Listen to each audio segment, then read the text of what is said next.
yaani fadheemsisaanii tokko taane wal sodaata gariin walii namaanne wal hubanne jirra ikhwaani.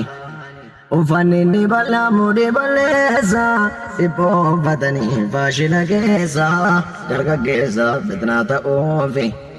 Gurbaan nagaa si'ee gaaffii dhiyeessa miidiyaa irratti argee haala qilleensa erguuf jaarsa jedheetti himnaani. Abbaa manaa gabaa jetti mucaani teekistii keessamee natti hin ergiini nan eegini qaba jettiini. Kana maaltu fide uummata keenya nama kee dubbatu samuusaa jeekna qishnaa goona diinii kanaani.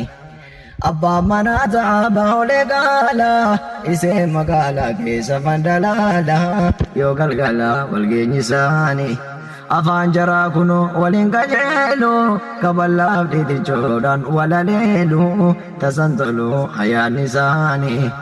Kana maaltu fide uummata keenya nama kee dubbatu samuusaa jeekna qishnaa goona diinii kanaani.